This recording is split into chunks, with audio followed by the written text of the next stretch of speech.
Thank you very much for coming to this event. We're very honored to have you here for both offline and online presence. Actually, we have online presence here, so from all over the world, so it will be held in the hybrid method.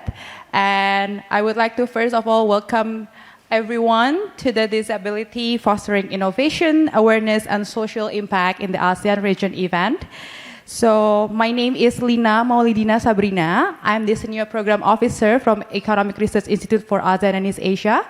And with the team from NWRC and STEPS and Sasin, as well as Impact 46, we hold this event together. So the aim of this event is to disseminate the 3 publications of ours that we have been conducted over the years since 2021 with the Impact 46. And then it will be followed by a remarkable panel discussion and then a networking session. So before we begin with all of this series of events, we would like to invite the host of this remarkable venue, the one that allowing us to have this event here, Dr. Drew Mallory. So without further ado, I'll give the floor to Dr. Drew Mallory. Thank you.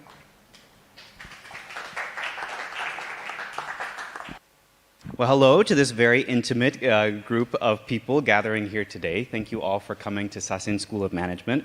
So as was mentioned, I'm Dr. Drew Mallory. I'm a professor of organizational psychology here at the school. I also work as the inclusion ambassador for Sasin, and I am the recent research director of the Neurodiversity at Work Research Center, which we opened very recently last month. So today we're here to talk about innovation, awareness, and social impact in the region as it pertains to disability. And this is a topic for me that actually goes back many years.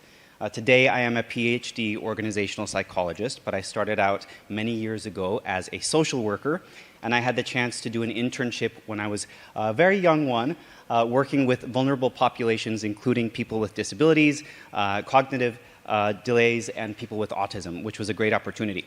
But I will tell you that at the beginning of that time, I had 0 experience working in these areas. I did not know what to do. I was very scared, and I made a lot of mistakes during this time.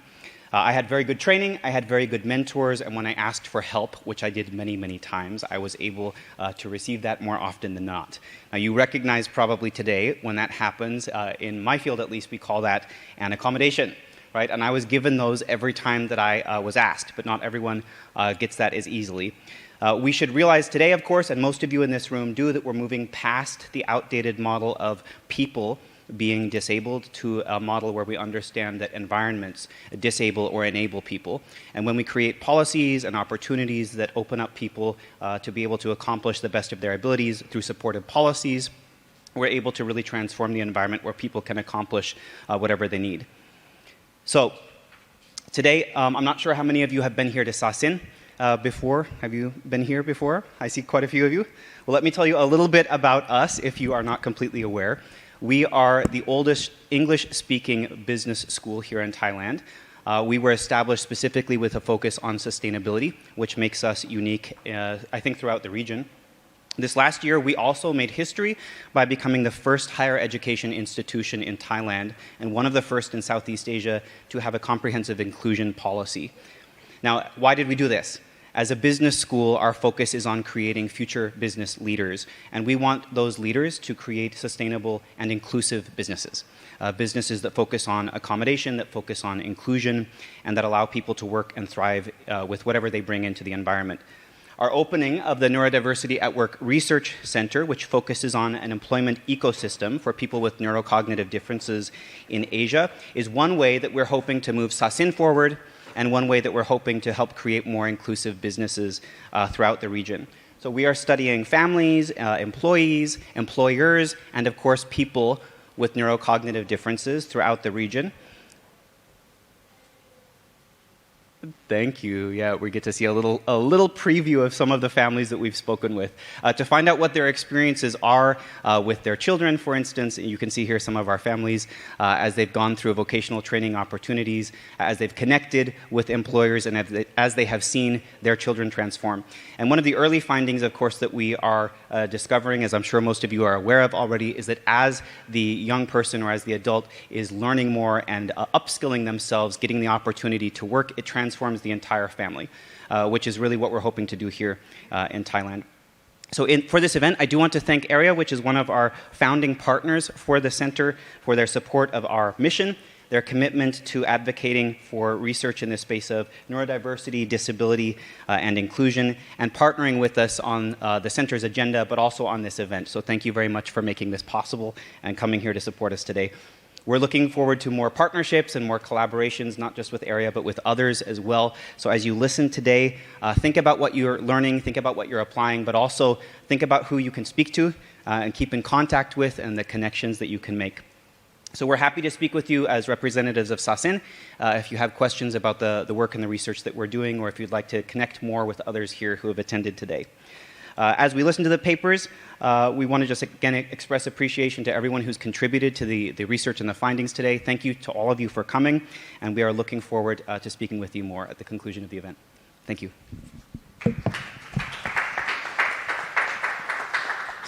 Thank you, Mallory, for a short but concise welcoming remarks. So ERIA is very pleased to be partnered with NWRC.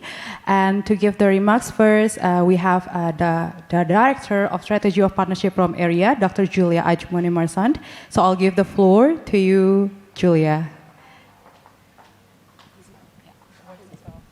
Thank you very much, Lina, and thank you very much, everybody, in person and online, to join the discussion today.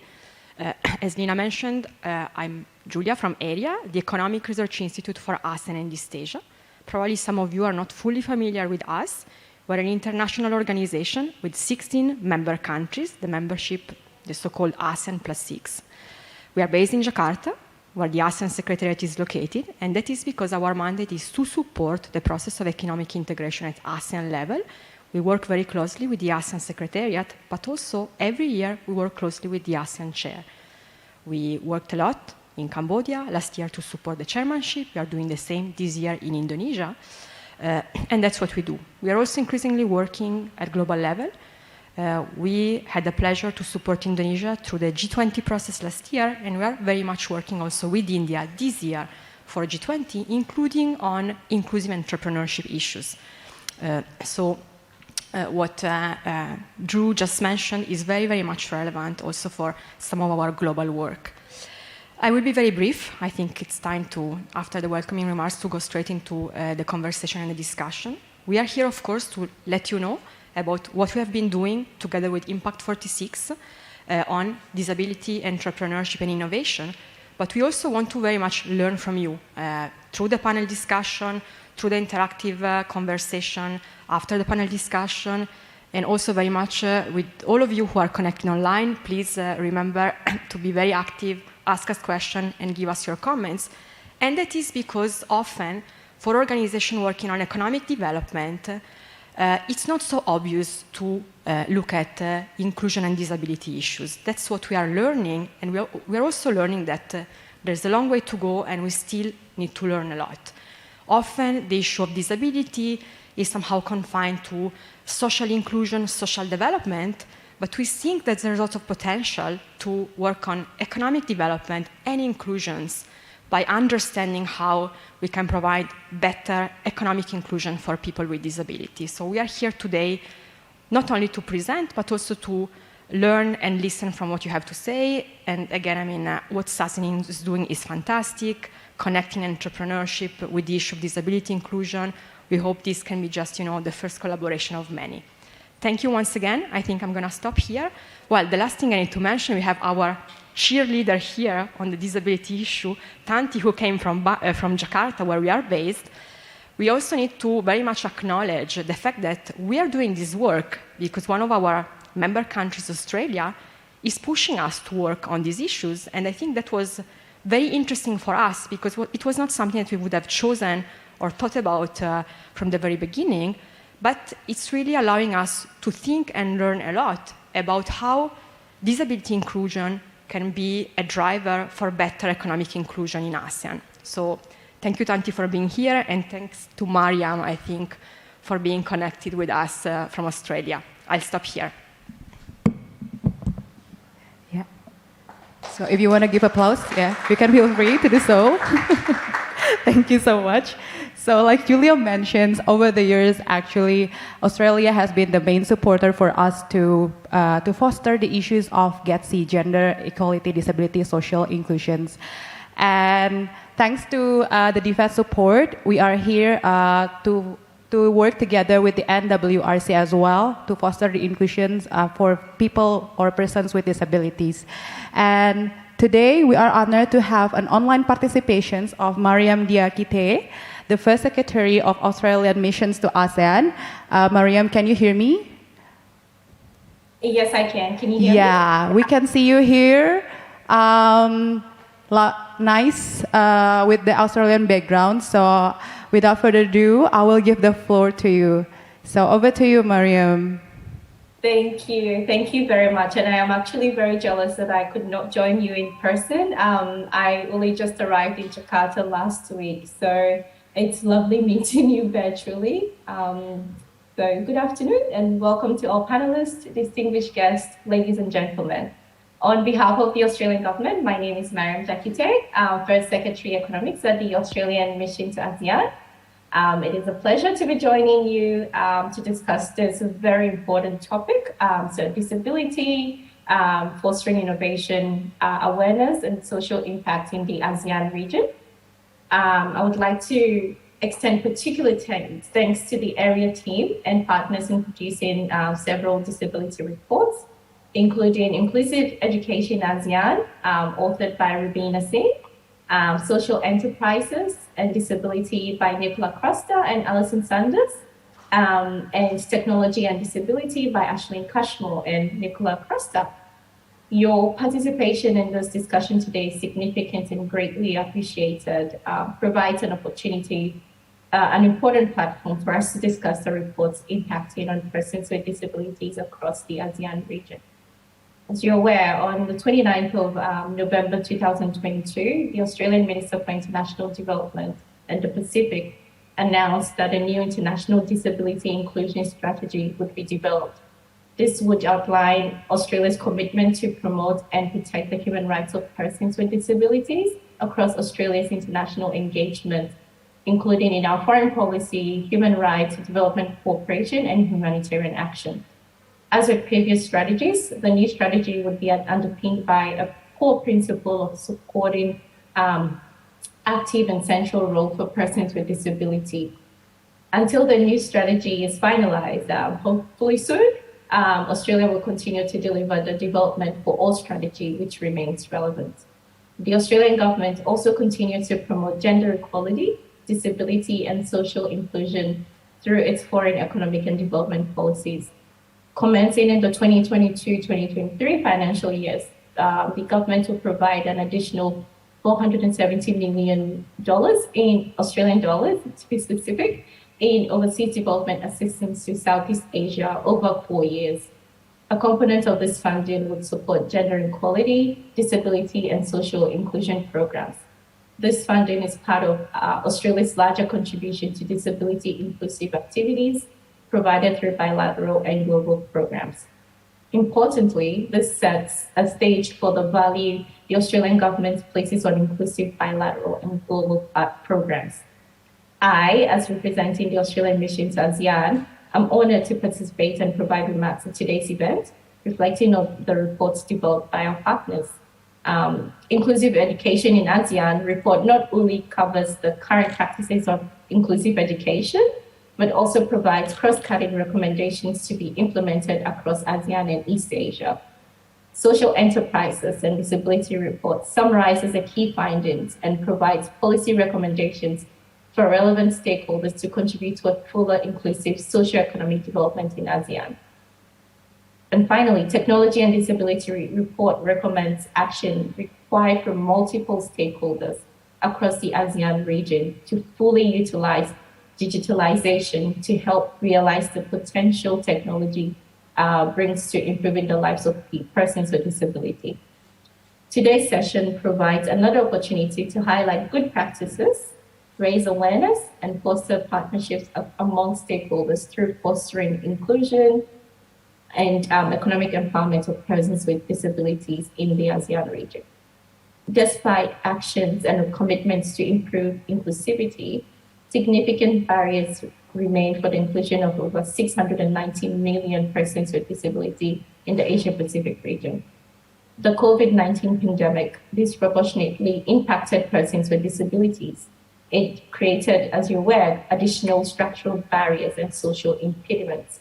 So there is a need to holistically understand how COVID-19 has impacted persons with disabilities in the ASEAN region to ensure support services are targeted. Hence, it is important, today's discussions are very important. It's evidence of necessary stakeholders coming together, including policymakers, program implementers, donors, government officials, and community members to support reform and progress in all sectors. Australia strongly endorses and supports ERIA's increasing emphasis on mainstreaming disability and social inclusion in its research and outreach.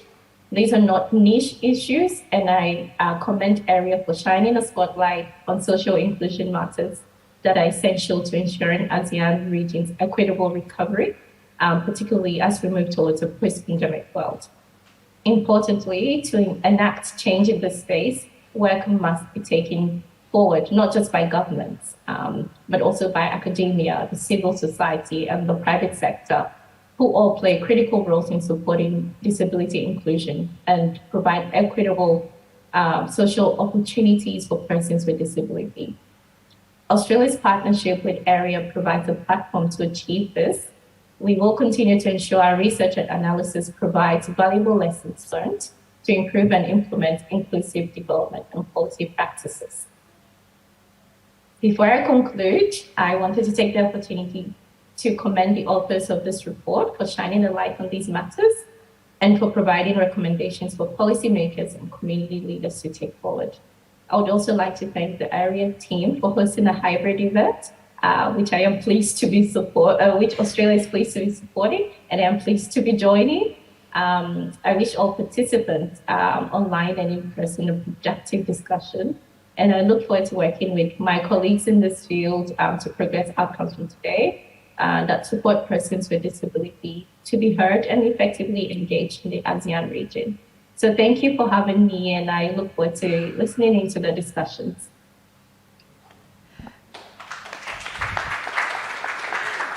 So thank you so much, Miriam. Although your presence is not here, but we can see you online, and it's very nice.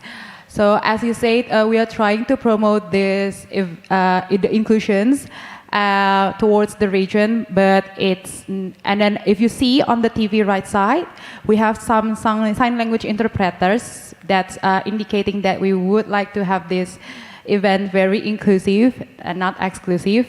And as I mentioned in the beginning, since 2021, actually ERIA has also worked on these issues together with the Impact 46. So we have three main publications, which is focusing on first, inclusive education, second, social enterprises and disability, and third is technology and disability. So today we have the co-founder and CEO of the Impact 46 to tell you briefly but concisely of all of our publications, the main key takeaways. So I think I might cut Nicola's time if I talk too long. So I'll give the floor to Nicola to present the key takeaways from our three ERIA main publications. Over to you, Nicola.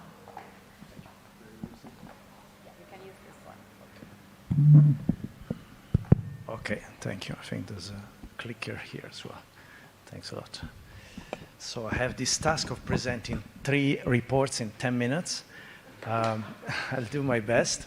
The most important thing I want to say right away, I didn't write the 3 reports. I contributed to these reports, so I most important thing is to thank the 3 researchers that did them, Rubina, Ashling, and Alison, who may be online, because I think they really did an excellent work.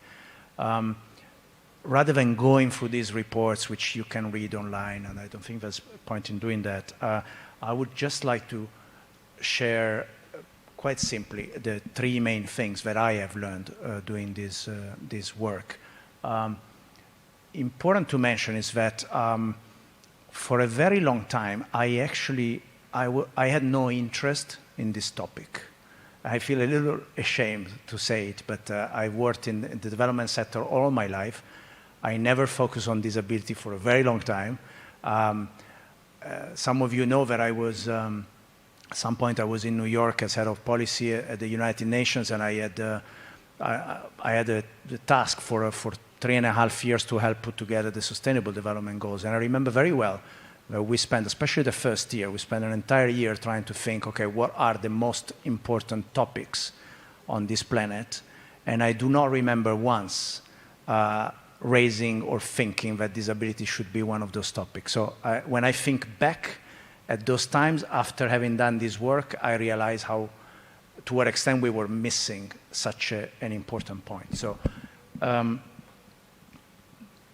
the first thing I learned is that disability inclusion really matters. It cannot be a footnote. By the way, interestingly, if we look at the SDGs, the Sustainable Development Goals, of course, none of the 17 big topics is disability.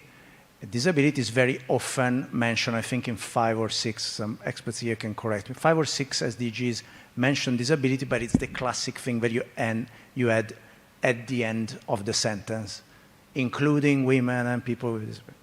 So that's definitely an issue. So disability and inclusion really matter, and it's not just an opinion, as we have recalled in these reports.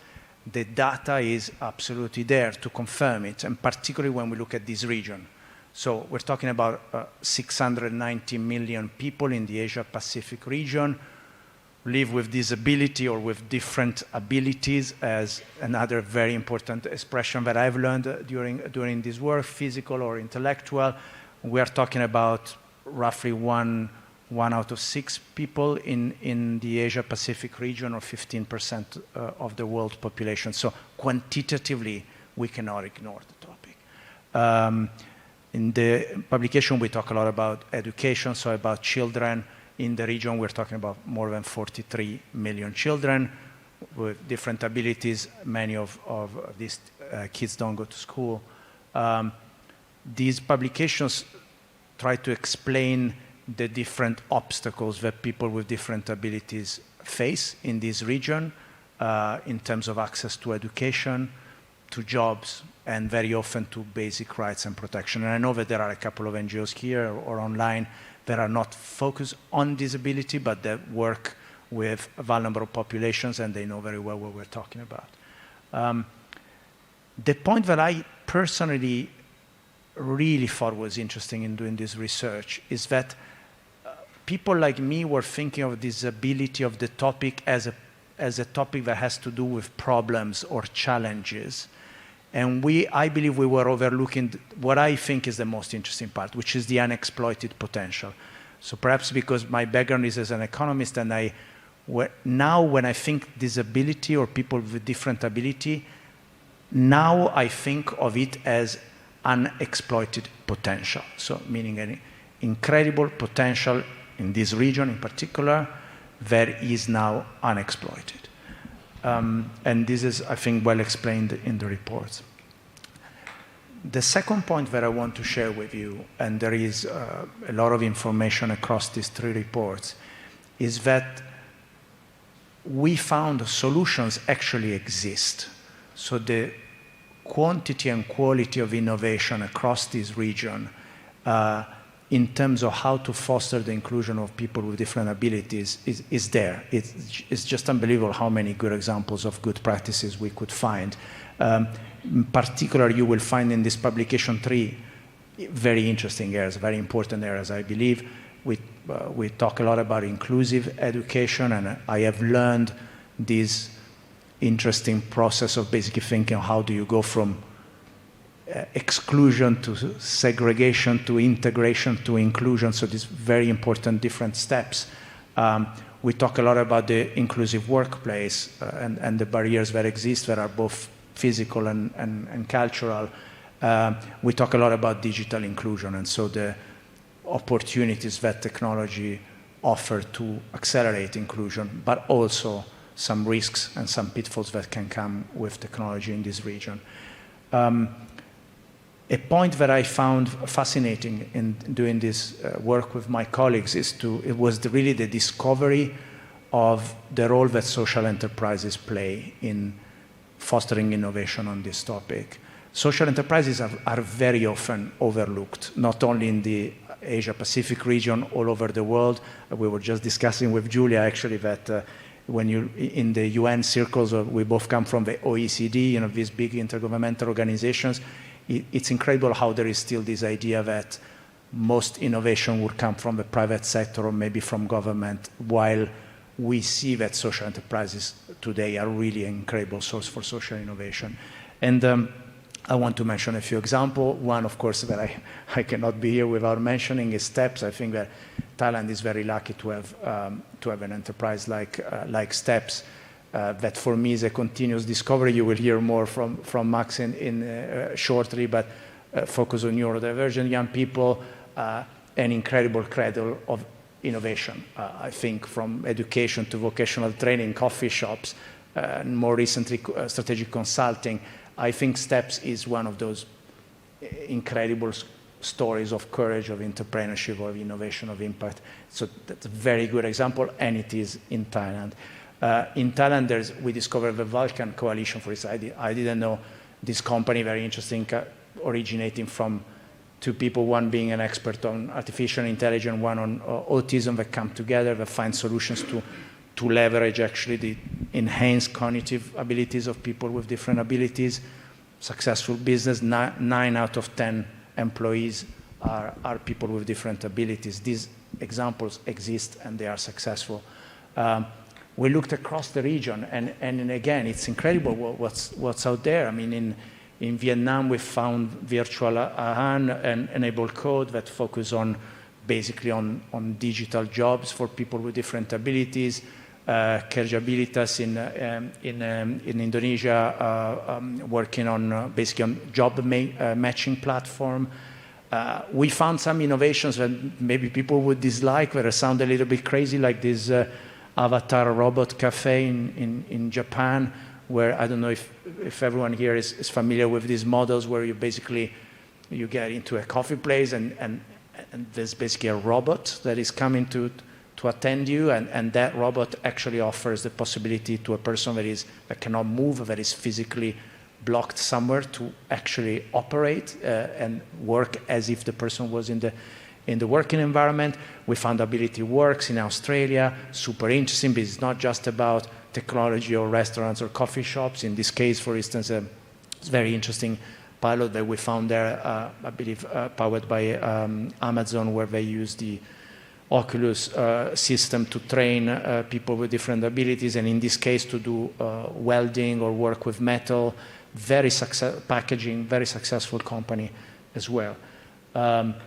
We could go on for hours, and I get very passionate when I talk about particularly companies that I visited, like Reach. I went to visit Reach in Vietnam, vocational training, again, to help people get, with certain difficulties to get a job. In this case, you see there, I visited actually this place. It's the focus hairdressing. They go from coding to hairdressing, so incredible variety, a lot of opportunities, lives that get changed.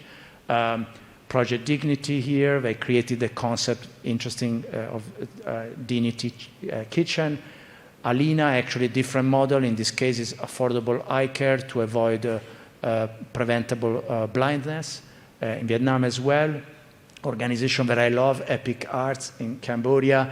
In this case, the idea is you leverage arts for inclusion, with incredible stories as well that I really invite you to go check if you don't know them. So the bottom line is the solutions exist and they are across the region, and what we try to do with these reports is at least to give some concrete examples.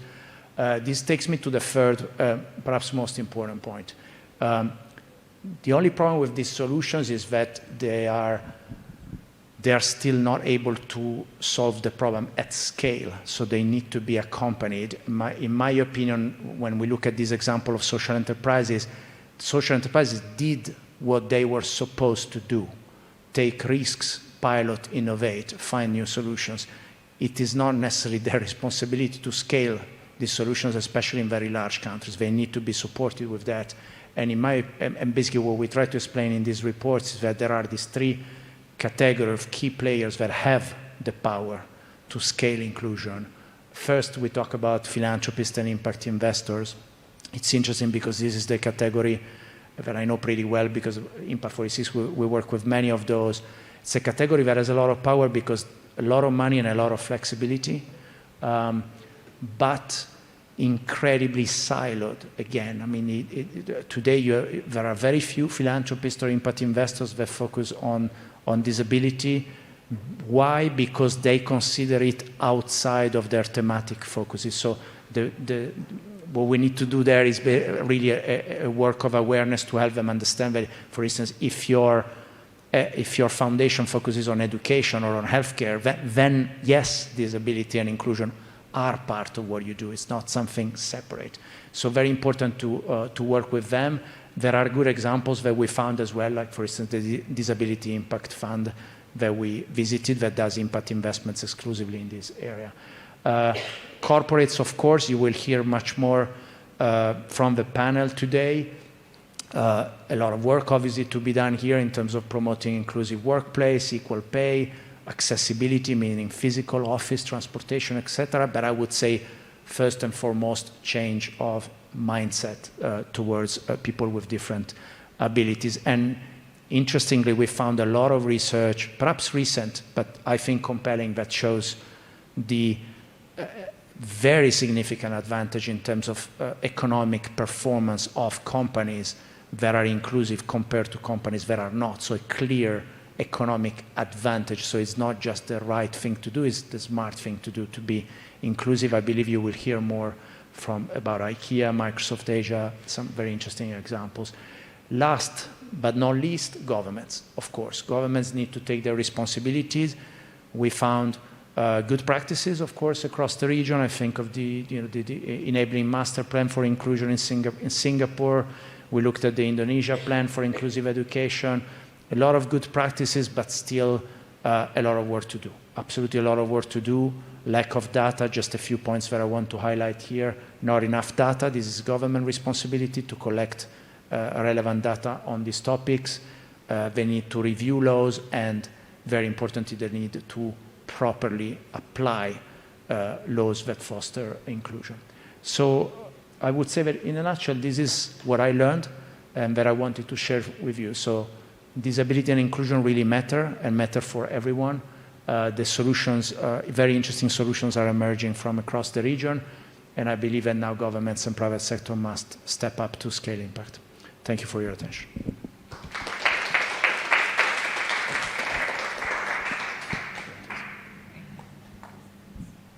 Thank you so much, Nicola. Like Nicola mentions, we're not doing this alone. We also engage with Rubina Singh, Alison Sanders, and Ashlyn Casmore to produce this report, as well as Julia, of course. And Nicola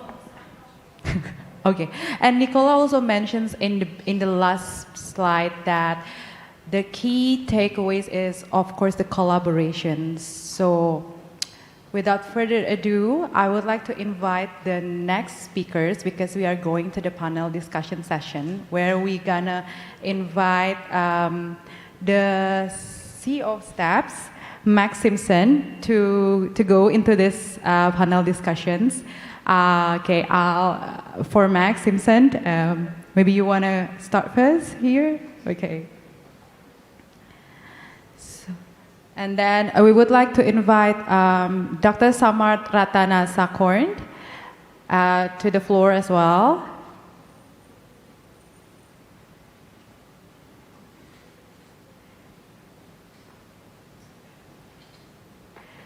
And Mr. Lars Svensson.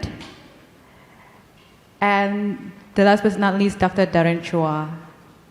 So before we begin, please give applause to the distinguished panel discussion of ours today. So, yeah.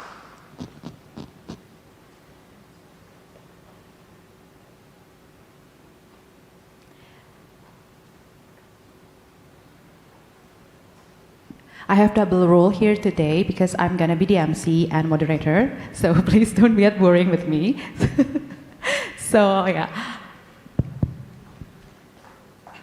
So I think Dr. Samart will present in short presentations because Dr. Samart will explain about the challenges, opportunities on the inclusive to promote the inclusive educations based in Thailand. So before we go ahead with the panel discussions, we would like to give the floor to the Dr. Samart first. Dr. Samart, please. Oh, yes, thank you. So, okay. Okay, thank you very much for inviting me today to share and learning today. Very excited. Huh? Actually, I'm a VI teacher, so my student, most of my students is closing their eyes. So they never seen me, they never saw me. So when people look at me, very, very nervous. So, okay, I'm going to start with my presentation. Is about our education system and educational providers. So not only the Basic Education Commission that provide the education for our students, but we have a different government agency to provide education, including the student with disability. So this table going to show you that in Thailand we categorize students with disability into 9 categories. So you see the bottom is the number of students with special with disability in the special education school, and for the second one in the middle is in the special education center. We do have 77 student special education center throughout the country, and 48 special schools throughout the country, and the big number is in the inclusive settings. So just show you, and I will focus more on the second table. You will see our big problem. If you see the number is at the bottom, you see in the preschool, you see and in the second one is in the primary school. You see a lot of students in the primary school, but very, very, very limited number can go on to the secondary and high school. This is a very, very, very big problem in Thailand. So when we're talking about the inclusive, I don't think we are to meet the inclusive yet. We are maybe still in the integration. So we got the number, and so we talk a little bit later. So we have only 5 minutes, no? Right? So I try to, because my English is not good enough, so I try to create a picture. I hope that it might help you to understand about our situation. You see, okay. You see this student with special needs and typical student, so they can go to the. Every child has the right to education. So, but we have a good law. We are the first group of country that signed the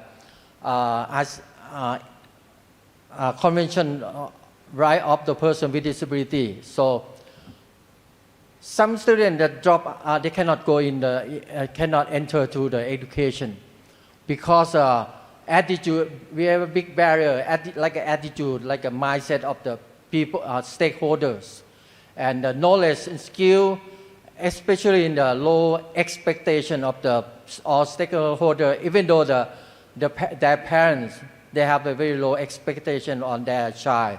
So this is a first barrier. So some children can enter in the education system, but financial, our students with a disability get the same amount of the per head like their peers. So it's not enough for the school to run the education for the inclusive education. Physical barrier, transportation is a huge barrier. And we lack of innovation, accessible technology, and also the curriculum is very rigid. We have a lot of indicators, every subject, a lot of indicators. So, and support system, we do not have, we have 22,000 schools who run the inclusive school, but I think we have less than 200 schools who providing the such support system. I mean, only in the school, for the every province who has the school for the blind, they have the program to help the school. Like we call the resource center in the mainstream school, and we have a resource teacher to provide support to the teacher and the student. But other disability, I never saw that. So this is a problem. For my thinking to close the gap, I think the child file is very important. Who are they who not enter to the education system? Who enter but drop out? Who? And where are they? We need to find out. We need to find out where are they, and why they drop out, or why they cannot enter in the education. So for me, I think the thing that we need to do, maybe rethinking about our law and policy and law enforcement. We need to help our stakeholders have a high expectation for our students. And we need to create our educational system to be really, truly inclusive. Every child needs to feel safe and has a sense of belonging and success in the school. So I think the financial need to come up. We need to maybe provide 10 times more their peers, and attitude, skill, knowledge. So capacity building for the teacher and the stakeholder, we need to do that. And actually we do it, but sometimes it's not well designed curriculum to train our teacher, like in the pre-service and in-service teacher. Innovation, assistive technology, and well-designed curriculum. We need to have the curriculum more flexible and support system for our students in and outside the classroom. So we need to provide that system and collaboration. And I try to summarize these 4 questions in the 4 areas, 4 strategies, like accessibility, capacity building, and learning opportunity and learning outcome. Those 4 questions, so I don't need to read through that, but I try to put everything and show you that. And we need the collaboration from the bottom to the top. To think about our this strategy, like educator, parents, and DPO. DPO means disabled person or organization. Need to work together, school and university, and provincial, district, and administrator and policy maker. So we need to work together, collaboration for each level. So do I need to stop here, or I can provide my 2 examples? Yeah, maybe you can stop there, and then we can continue with the next. Okay, thank you very much. So thank you so much, Dr. Samart, for setting the scene of this panel discussions because we will dive in again deeply after this. But before doing that, I should have been doing in the beginning. I would like to introduce the 4 panelists first. So as you see, we have Dr. Samart. Dr. Samart Ratanasakort is actually the former Senior Academic Officer, Ministry of Education of Thailand. He has been 18 years teaching the students with visually impaired and multiple disabilities at Bangkok School for the Blind and 12 years teaching in the students with multiple disability and autism at Special Education Center. He has also supervised curriculum development for students with special needs and teacher professionals development for providing accessible and quality education for all the students with special needs until his retirement in 2022. So although he has retired, his knowledge is impeccable. So thank you for coming, Dr. Samart. So the next is I would like to read a brief biography of Lars Svensson. Lars Svensson is the Chief Executive at SEC at Sasin and former Sustainability and Communications Director at IKEA Southeast Asia and Mexico and Global Head of Sustainability at Ikano Group. So he is a business leader and focused on driving positive impact for the business, humanity, and the planet. He has worked in various global, regional, and local management roles based in ASEAN and Asia, primarily with IKEA, and also other companies such as EF and Oriflame. So he held position for sustainability leadership since 2005, driving change transformation, integrations, and development in this field. So he's also the partner for Asoka and a social entrepreneur mentor for Unreasonable Group. So thank you for coming, Dr. Lars. And the next is I would like to introduce Dr. Darren Chua. He's the inspirational speaker and empowerment coach, Mindset Transformation Clinic. So we've been invited him for twice, right, for our online discussion, but this is our first time meeting together and having him offline. So thank you for coming. So I'll read his biography. Dr. Darren is a medical doctor who graduated from the University of Singapore with an MBBS degree in 2000.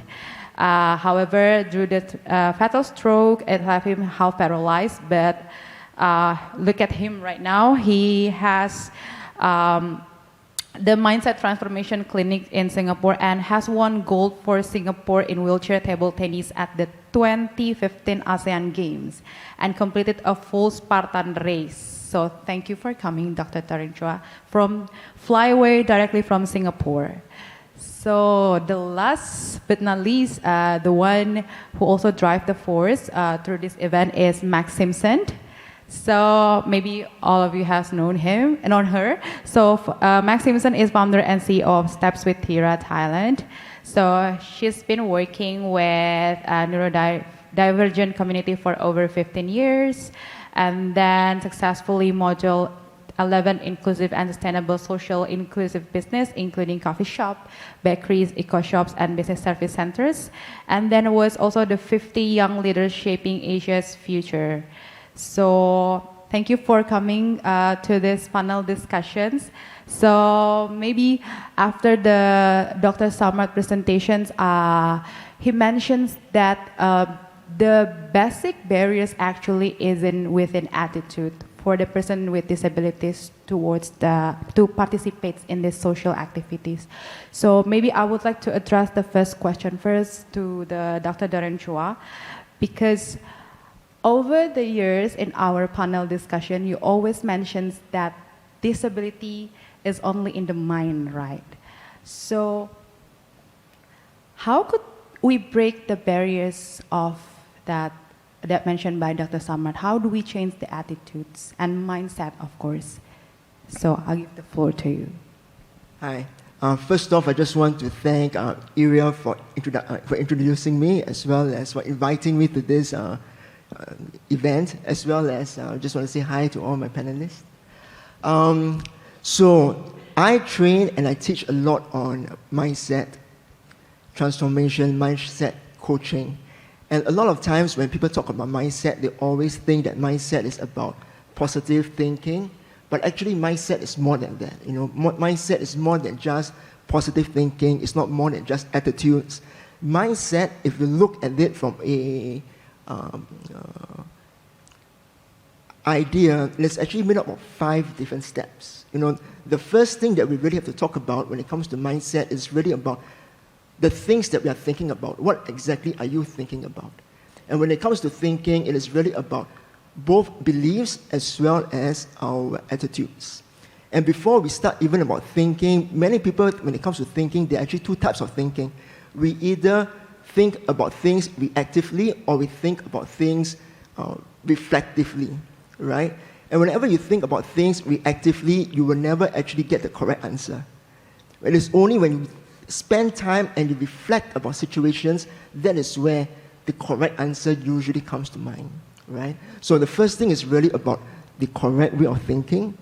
And then really the next part is about your belief systems. What do you actually believe?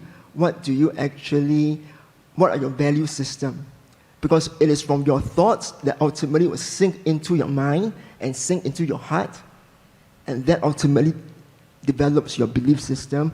And your belief system then builds your actions. What do you dare to do? Because anything that is done out of just fear will never give you good results. But if you build your actions upon faith and upon something that you really believe in, then your actions will be something that is not only possible, but it's something that is also durable. And ultimately, that will then lead to your results. And a lot of times when it comes to results is different from your outcomes. Because outcomes can be something that is short-term, and outcomes can be something that you can actually not be very lasting. Because you have a poor outcome doesn't necessarily mean that you have to continue. So if you have it is not about the outcomes, it is about the results that you believe in, and that will then lead you to ultimately to your lifestyle that you want to create. So ultimately, I believe that our mindset is really about these 5 sets of beliefs that you need to create. Thank you for the comment and inputs. And you mentioned that to promote outcomes, we have also worked together, right? So I would like to address the questions next to Max Simpson and Lars, because you both are working towards promoting inclusions, right? So actually for Max, so what is your objective with the steps? So what do you want to achieve? How long do you have? How long do I talk about this? I mean, we have 3 strategic goals that we work towards, but I think for this population, we will talk about the second one. So we model inclusive social businesses, both so the learners that go through our education programs can access on-the-job employment opportunities, but bigger than that is to provide an opportunity for companies of any size to come and see that inclusive employment is possible. We've done the innovation that Nicola spoke about. We've modeled things, we've tried things, we've failed a lot, and we've come up with ways that this can really work for both sides in an economically strong way. And this is where we are now focusing in how do we take that to the next stage. So these social prizes all run sustainably, they all are profit-making, and they can be scaled to the next levels, because that's where we're going to really see the shift in terms of attitudes changing, perception shifts, when people see this untapped talent pool in the workplace and achieving their potential with the right supports.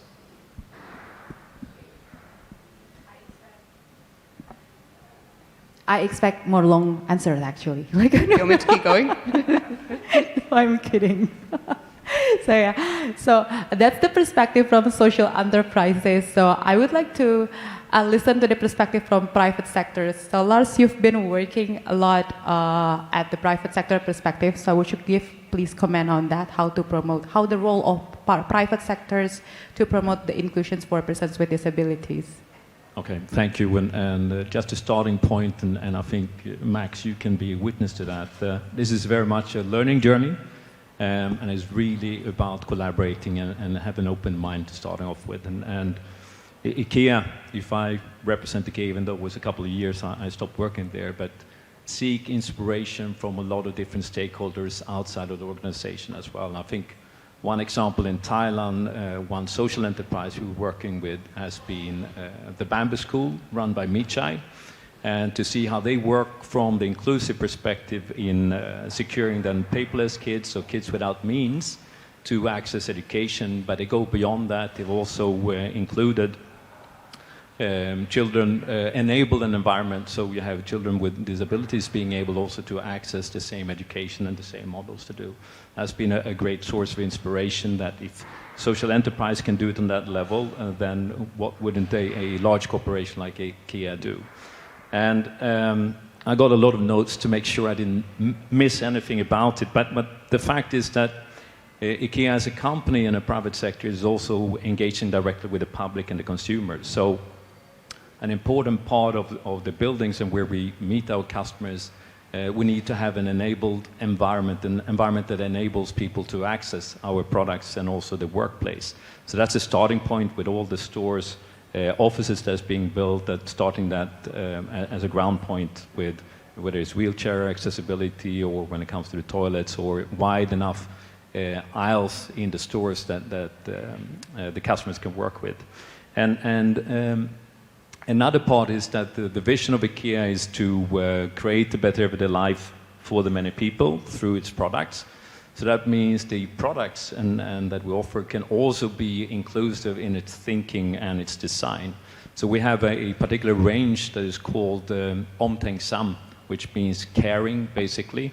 And that's inclusive both for I would say, for people with, to enable people to have an easier everyday life. So it could be the fact that simple desks can be adjustable in height. It could be different types of chairs. It could be the fact that you can have and secure an easy grip with knives or glasses, etc. So that was done with one of the creative leaders at IKEA called Britt Monty. And she had a mother that was suffering from both Parkinson and also a stroke, and Britt herself had a stroke. So with having that and working then together from creating products with functionality, but also that was good at looking at and practical to use, they engage with other stakeholders and parties like people experts within physiotherapy, research, and ergonomic approaches, and created this particular range. And really what that enlightened and saw and what helped improve smart design from IKEA's perspective is by involving and including people from all walks of life and different abilities in order to widen the approach and the viewpoint of creating better everyday design. So that's that on that side, but looking at how IKEA today then is taking the next step of also moving to the civic space, partially through its own leadership in the area, but also partnering up with the right organizations like STEPS. There's a lot that needs to be done. Historically here in Thailand, IKEA has just been following the law, so per every 100 employee, you employ one in order to avoid the fines, basically. And when IKEA as a corporation then take a serious approach on this, they look throughout the whole chain and aspect of how can I use the products, but also create an environment both in the office, but also in the stores that could allow for different abilities to enable that environment to work with. So that's work in progress, and it's taken very seriously, and that's exactly where partnerships like partnerships with organizations like STEPS is going to be very important going forward. Thank you. It takes some time for this mic to turn on again. So yeah, I like the word when you say that people with different abilities, which is also echoing what Dr. Dharan Chua always said over our previous webinars. So Dr. Dharan, so actually the accessibility also the keywords that is also highlighted towards our reports. So I would like to go back again to our reports actually. So Dr. Dharan Chua, so from our reports, what do you think the most important key aspects that we should really highlight to, you know, tackle the barriers for persons with disabilities or people with different abilities? So if you're asking me what is the most important, I have two. I have two ideas that I would like to share with everybody. And I think the first one would be something which Nicholas said a little bit. And that is really about the potential about an individual. The three reports, by the way, are fantastic reports. If any of you hasn't read it yet, I beg you to actually just to read it. It's fantastic. So again, kudos to all the three authors who wrote the report. Fantastic reports. And if you read the reports, and you just sort of like glance through it, the impression may seem to look like it is all about disability, but actually the reports by itself is more than that. It actually talks about the potential of the human being.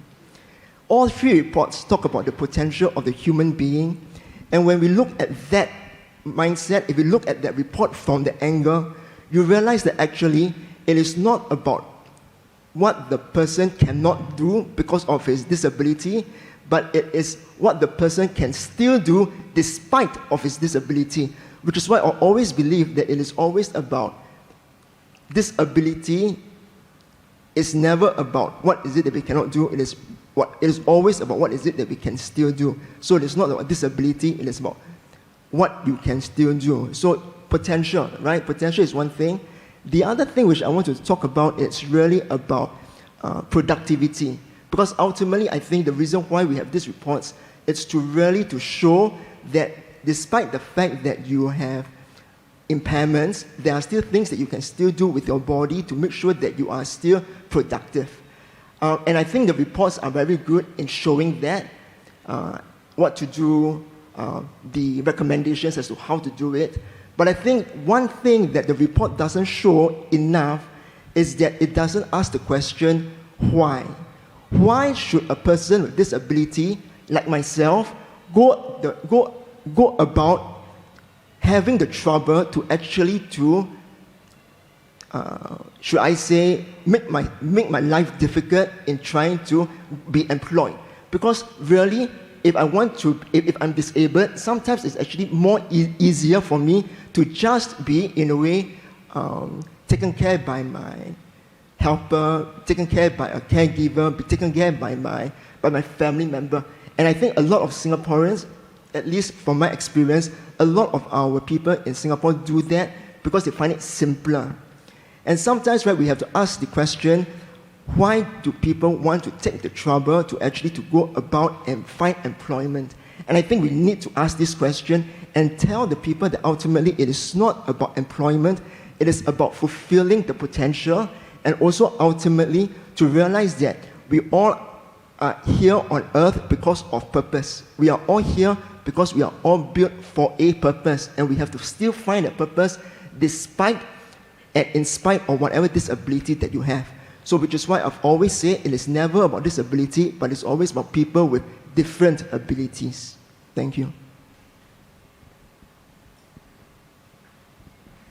As always, it's an inspiring statement.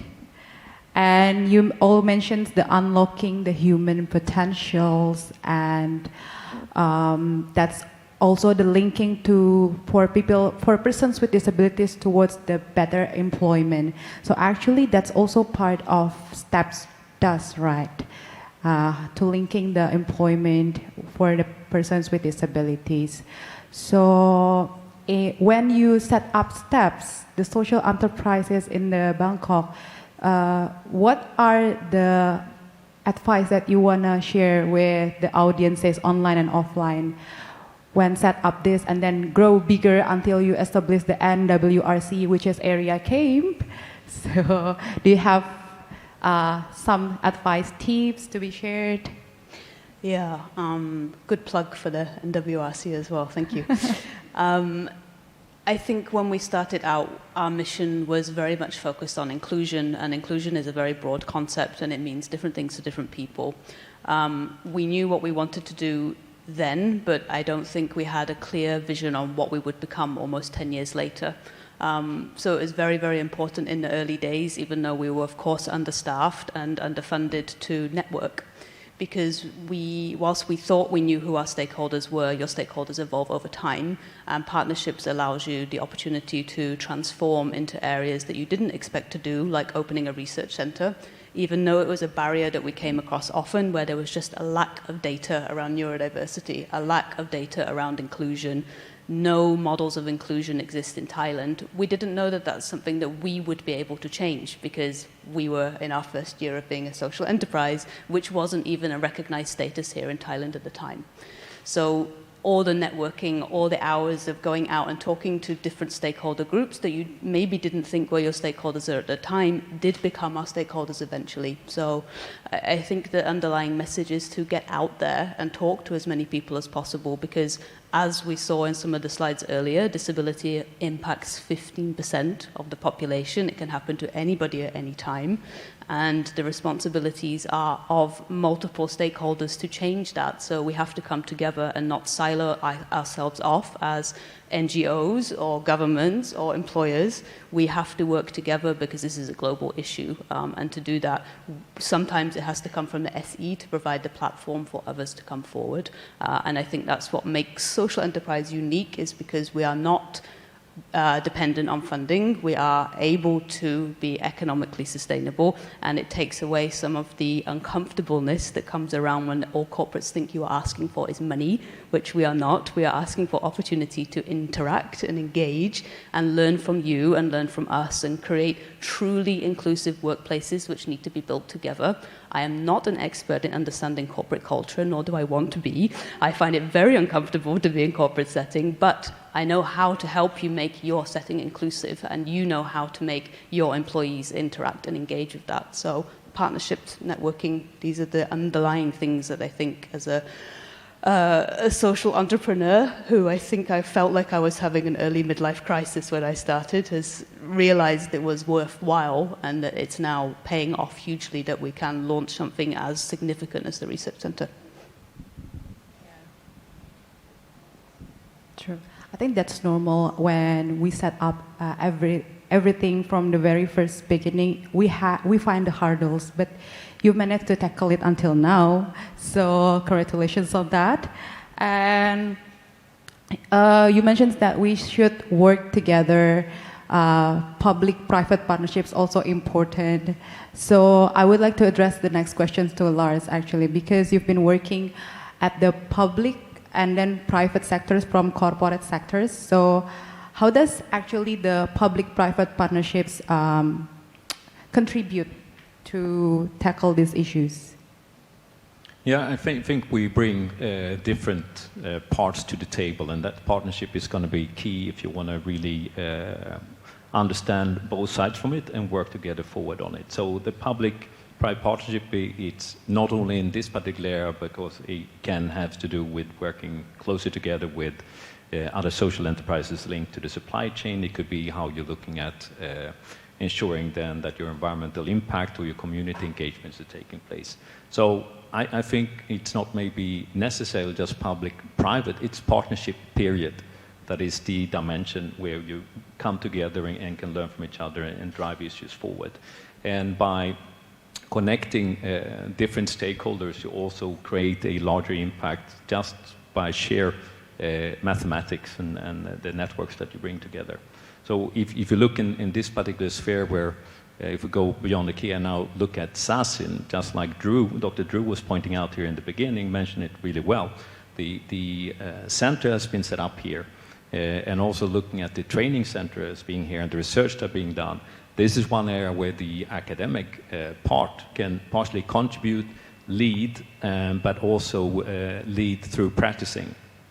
So we have, as an institution, as a physical space, not only through the network with other academic institutions, we can drive a change also in the region, but we can also show both the students that we have, our co-workers, and other faculty members and representation here. So we have a cafe here, the Deutschen Cafe, and I think the next step we're talking about is how we can take the products made by STEPS employees and STEPS trainees and sell it in the cafe here, and also use that cafe as a training ground to implement and showcase and actually improve the services here and from the point that we made here is actually good, both for the potential and showcasing that, but also driving the issue forward. So there are many dimensions on driving this.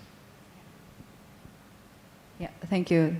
So yeah, I actually visited STEPS once, and I'm Only once? only once. So should I come twice? You should. So yeah, I'm very immersed with the business concept model to link the persons with disabilities with the employment and then do the training and others, which is very good. And the partnership is the keywords as well. Because without that we cannot do anything, and then we cannot do everything alone. And the last, this might be the last question that I might address to Dr. Samad. Actually, I would like. Because this one is the concept, right, the theory, but we would like to know what are the existing efforts that has been done by the Thailand governments, because we just seeing the examples from the social enterprises, private sectors, but the policymakers is also the key players to tackle these issues. So would you please share a bit on examples of what you've done when you are in the Ministry of Education? Okay. Can I show it? Yes, sure. Okay. So I would like to respond a little bit about when you're talking about the potential of the student with disability. I think when I train our teacher, the first thing I need to talk to them is about we have to look at what the child can do it, not the weak. Actually, our teacher like to look at the weakness of the student. So we need to help them to think about the strengths of our student. They're very, very important. And when we do create a job for our student with disability, we need to look. I use person-centered planning. So we look at our student, what they can do and what they like to do. I think this is very important when we create a job for our students. Not only in the cafeteria, maybe someday we have a professor at the Sasin. I hope that we someday we can, because my student, my ex-student, they graduate from the state, graduate from the England, many places, Australia, but when they come back to the Thailand, maybe they got a good job, but there's still very low expectation for our student. I mean for their employee.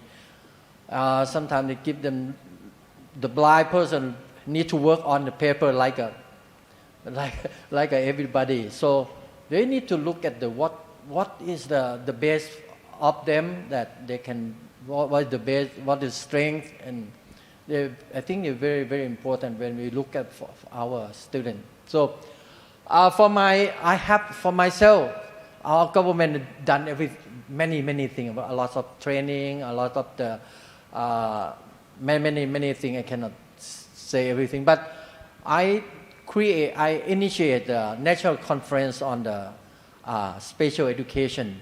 This year going to be the 11, and we initiate the first international conference for the special education in ASEAN country. Yeah, we create the first in Thailand. The fifth going to be in Malaysia this year. Yeah. So, but in 2018, we do not have enough money. Also, we need to think about something else. So, we create accessible learning hackathon. We did a hackathon. This is very impact to the participant, because they change their mind when they come, and the student who in the engineering area, when they think about they need to do the project, when they come and see the student with disability, they've been talked together and they understand our student, and they know what is the barrier that our students face, though they create some kinds of innovation for our students. This is very, very important, and we come and share. And we also have the student with university student with a disability. They come and competition with their friends, not only for the typical student. So,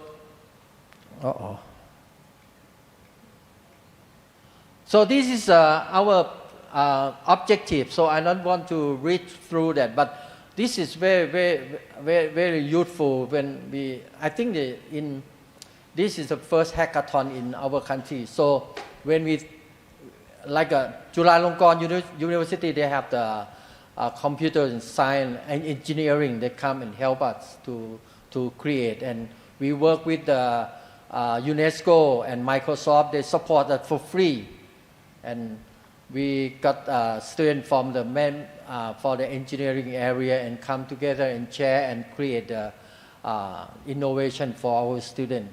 I think this is a very, very good.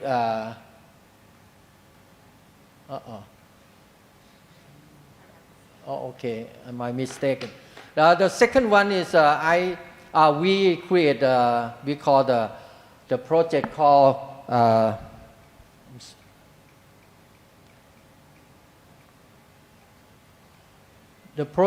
Teaching Science and Mathematics for Students with Visual Impairments.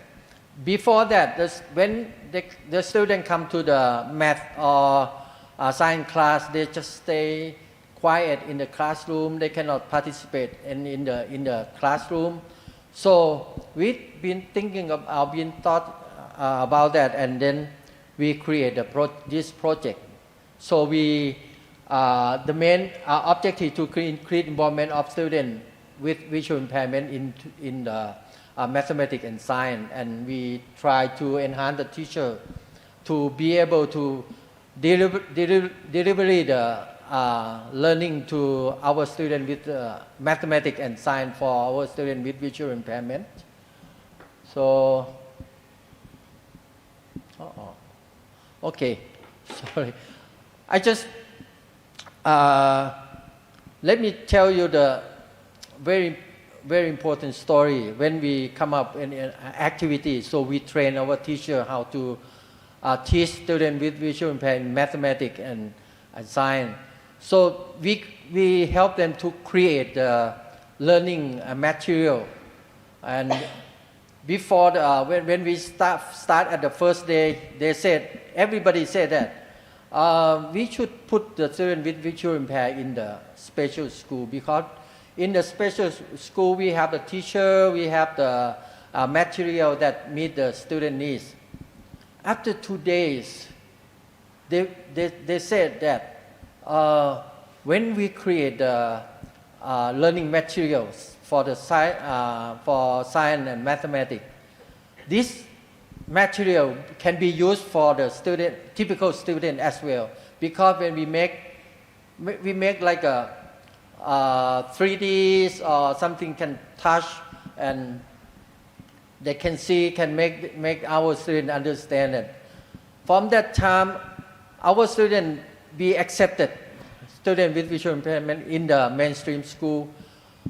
One of our students, first student who graduated from the high school, he went to he entered to the science computer engineering at Chulalongkorn University, and he the first blind. He is totally blind. He the first totally blind who graduated with the golden medal.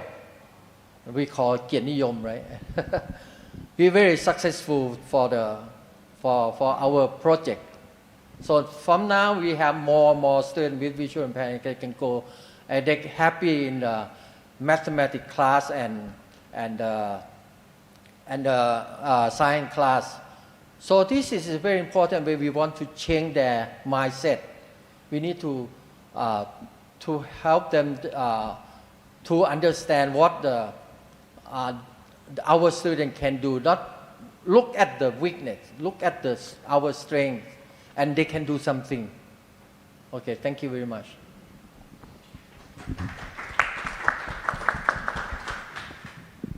So thank you, Dr. Samar. It's fascinating to know the effort in Thailand, actually. I mean, I'm coming from Indonesia, and I didn't find many efforts as in Thailand for promoting inclusive education, training teachers, also linking to the employment. So I think Thailand is one step ahead.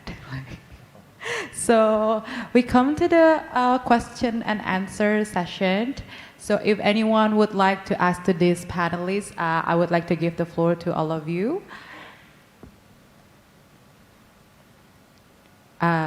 Maybe online participants. I saw the comment box. Is there any questions?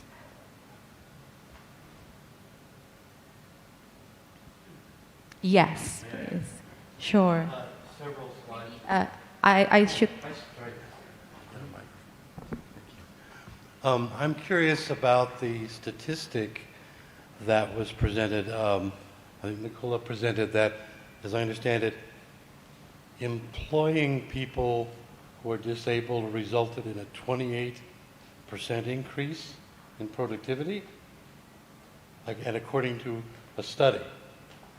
And I had two parts of that. What was the study that found that, and how is productivity increased? What's the chemistry there that makes that happen?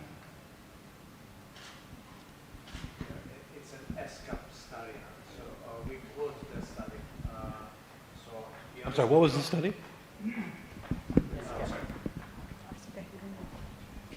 Yeah, we're quoting an ESCAP study. So I don't know, to be honest with you, all the details under that number, but it compares, if I remember well by heart, it was comparing listed companies that would be classified as inclusive with listed companies that would not be considered inclusive, and comparing the performance and basically concluding that being inclusive has an impact overall on the culture of the company, the creativity, and a number of factors that at the end results in a 28% advantage. But I don't know the details of the methodology of that study. But we can find out. I wondered if there was an argument, if I'm the CEO of a company and we make something and I do not have an inclusive workplace, and you come to me and you say, if you become inclusive, you will actually increase your profit.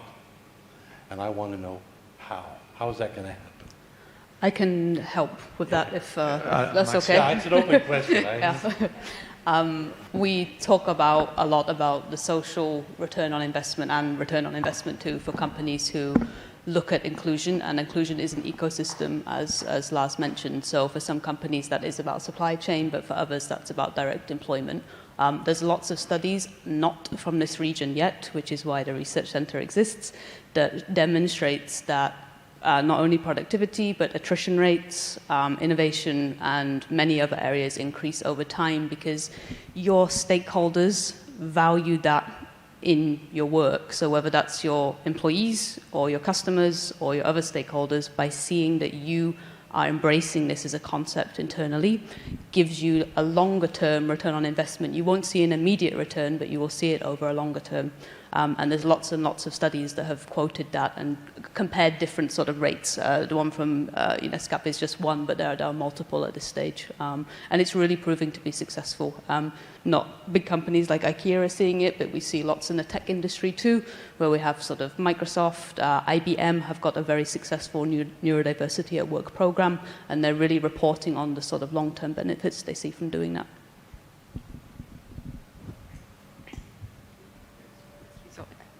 Yeah, if I can comment on that, there's also a lot of research literature showing that diversity is a driver for innovation. So when you put, a diverse group of people around the table, and again, it's not just disability. Think about women, people from different ethnic backgrounds, people from different nationalities. You can tackle problems from different perspectives, and so you can find more easily a solution. And therefore, again, because this is a driver for innovation, it's what ultimately can make your company more productive. Again, it's global research, not necessarily on ASEAN or on Thailand or Indonesia, but there's a consistent body of research showing this. And I'm sure that our friends at Sasin note it also very, very well.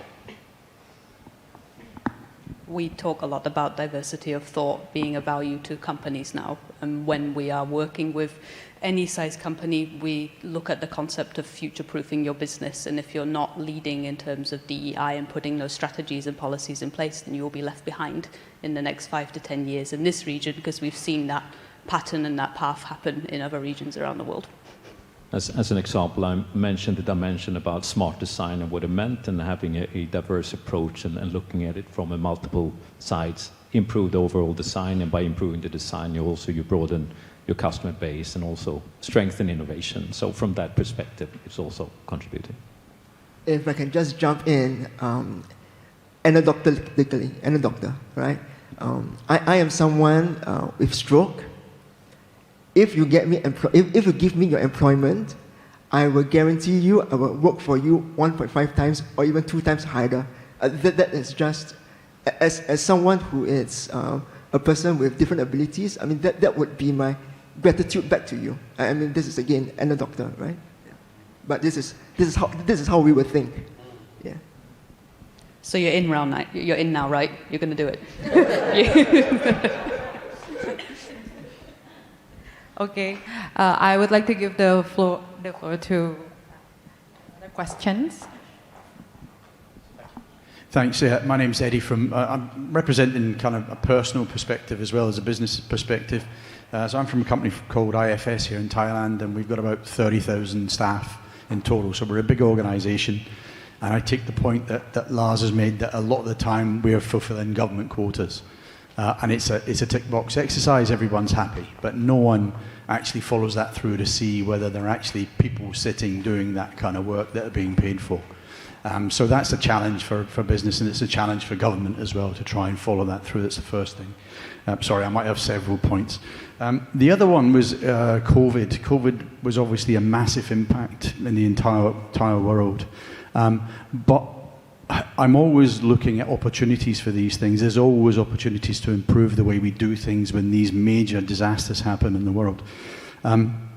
So is there any evidence to say that the whole work from home thing that came from COVID, has that actually increased opportunities for people with different abilities?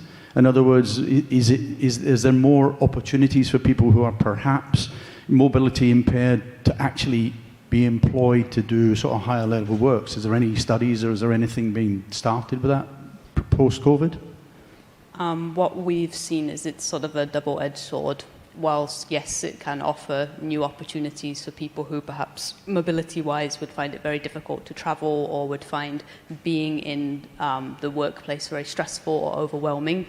On the other side of that, it's very difficult to create a truly inclusive company if the people that you want to include are not there physically. But then that's also okay, because inclusion should be about having opportunities and the choice of whether you want to be included or not. But in particular, for neurodiverse community, we find it very difficult if they cannot be at the workplace, because we need to change systems, processes, and whilst we've seen lots of innovation with technology, it's still not there 100% to create truly accessible work environments just yet. But on the other side, we have seen increase for physical disability being able to access more work.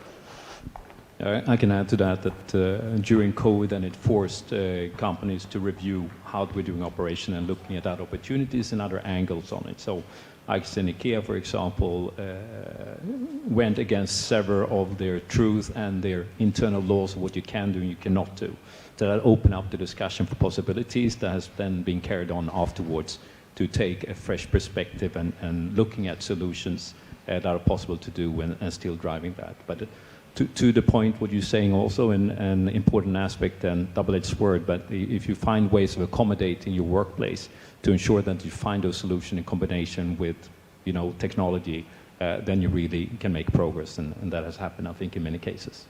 Yeah. Yeah, absolutely. I think accommodations are the key to all of this, right? Understanding what you can offer as an organization realistically today and what you want to work towards offering over time, and being able to present those opportunities to people that you might be interviewing in a format that is accessible too. So you're ready, you're presenting yourself as ready as an organization to do this, not interviewing somebody and asking them, just tell us what we need to do and then we'll do it. That doesn't really bring psychological safety, I would say, to somebody who might be thinking about working with you, that this is the right place that's going to understand me. Yeah, right. I'm sorry, if I just to follow on from the gentleman's comment about the productivity and the benefits it might have to organisations. I'm in a service industry, so the vast majority of my staff are frontline staff. It's all sort of cleaning, it's security, it's technical services, etc. But I think what we miss is that I have probably 1,500 to 2,000 customers who may be able to offer, employment and opportunities to people. And I think we don't do that enough either. We don't include that. I can see the point in terms of a business benefit, but actually we should be paying that back by following that on and saying, well, is there something you can do to help? So I think that's something I picked up again from today. Yeah, completely agree. Okay, if there are no more questions from the offline, because we have one question which might be related to the last questions. Because during the pandemic, we see that the working from home actually creating opportunities for persons with disability to flourish, right, to the employment system and others. But we still see when it returns after the COVID, we still see that accessibility is still the main barriers for persons with disabilities to get into the employment. So from your perspective, what else that could be done actually to tackle these barriers? Yeah. Yeah, okay. This is a question from the online spaces. Okay, so the question is, in terms of accessibility, what more can we be doing? I think even just understanding what accessibility means, it gets stopped a lot at physical accessibility. Is there a lift? Is there an accessible bathroom? That it represents one population under the umbrella of disability, and it goes a lot further beyond that. And the really exciting thing about accessibility and accommodations for me and my work is that they benefit everybody. And this is echoing Lars's point of smart cities, smart systems, they're good for everyone. So an example might be we work with people often who are on the autism spectrum, and they might find the workplace overwhelming in terms of noise. You also may find it very distracting being in a noisy office, and something as simple as noise-cancelling headsets can benefit multiple people to be able to focus. We actually trial a lot of this at STEPS, where we have accommodation stations, and we teach the people that we work with to be able to self-advocate for what they need, but in order to know that, they need to trial it. So this can also happen in mainstream companies where you go, hey, how would your productivity increase if we took away this concept of open workplaces, please, and segregate it into, you have quiet zones, you do have collaborative spaces, and you have offices as you need, so people can fluidly change between environments throughout the day with furniture that can also help with adjustments. And it's looking at this from the whole society perspective. This can be good for everybody if we can put things in place that enable people to perform in the way that suits them best. Anyone else would like to give a comment? Well, I think that's where IKEA has an extra responsibility, having all those tools available. And I can give you examples internally where when you renovate and do a new office, there are always discussions about the choice of chairs, the choice of tables, and then you would have a designer coming in and say, no, we need to have one solution to make it look good. That's the opposite to accommodating. So by opening up and thinking in that way, what fits who, and have choices, actually improves the quality for everyone involved. So I think that's one dimension where STEPS and IKEA also have collaborated and looking at the room set that I think was in Bang Yai, IKEA Bang Yai, on seeing how that could be taking place, accommodating workspace. And that's then later on deployed within IKEA's own offices, also improving and creating a better everyday life also for the co-workers. And when you do this, you remove the idea that it's only for that population, which is a big barrier we see when we start talking with companies is our other employees don't think that's fair.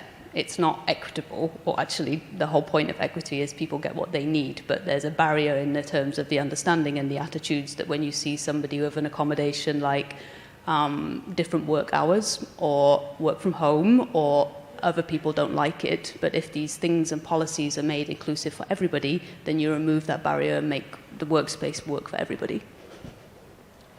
Yeah.